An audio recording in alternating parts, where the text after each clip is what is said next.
ആശ്രയിച്ച കുടുംബം. 182 വയസ്സിൽ ലാമക്കിന് ജനിച്ച മകനാണ് നോഹ. ഭൂമിയിൽ ദുഷ്ടത വർദ്ധിച്ചിരിക്കുന്നുവെന്നും അവന്റെ ഹൃദയത്തിലെ ഭാവനയും ചിന്തയും എപ്പോഴും ദുഷിച്ചതാണെന്നും ദൈവം കണ്ടു. ഭൂമിയിൽ മനുഷ്യനെ സൃഷ്ടിച്ചതിൽ ദൈവം പരിതപിച്ചു. അതവിടുത്തെ വേദനിപ്പിച്ചു. അങ്ങനെ തന്റെ സൃഷ്ടിയായ മനുഷ്യനെ ഭൂമുഖത്തു നിന്നും തുടച്ചു മാറ്റാൻ ദൈവം തീരുമാനിച്ചു. മഹാജലപ്രളയം ഭൂമിയിൽ ഉണ്ടായി.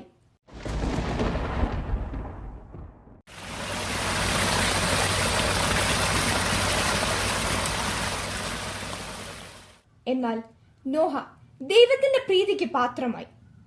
നീതിമാൻ, ആ തലമുറയിലെ കറയറ്റ മനുഷ്യൻ, ദൈവത്തിന്റെ മാർഗത്തിൽ നടന്നവൻ.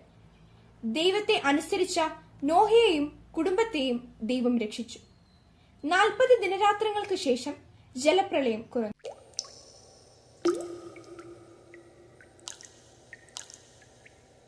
മഹാജലപ്രളയത്തിൽ നിന്നും നമ്മെ രക്ഷിച്ച ദൈവം എത്ര ദയാലുവാണ്. അതെ, ദൈവം നമ്മെ എത്രമാത്രം സ്നേഹിക്കുന്നു.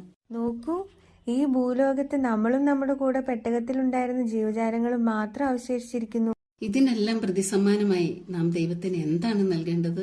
തീർച്ചയായും നാം ദൈവത്തിന് എന്തെങ്കിലും കൊടുക്കണം. നമുക്ക് ദൈവത്തിനൊരു ബലിപീഠം നിർമ്മിച്ച് അവശേഷിച്ച ജീവജാലങ്ങളെ ദൈവത്തിന് കാഴ്ച സമർപ്പിച്ചാലോ?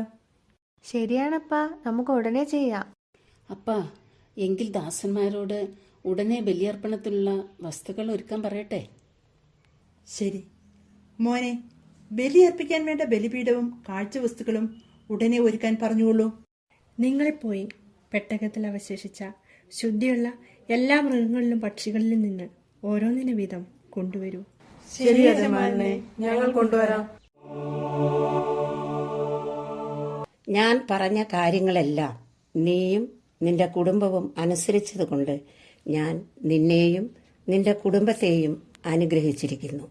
മനുഷ്യൻ കാരണം ഭൂമിയെ ഇനി ഒരിക്കലും ഞാൻ ശപിക്കുകയില്ല.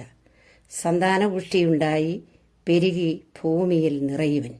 ഭൂമിയിലെ മൃഗങ്ങൾക്കും ആകാശത്തിലെ സകല ജീവജാലങ്ങൾക്കും ഇനി മുതൽ നിങ്ങളെ ഭയമായിരിക്കും.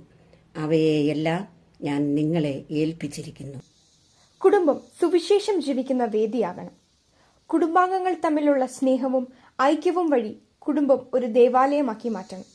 അപ്പോൾ നമ്മുടെ ജീവിതങ്ങളും തേൻ പോലെ മധുരിക്കും.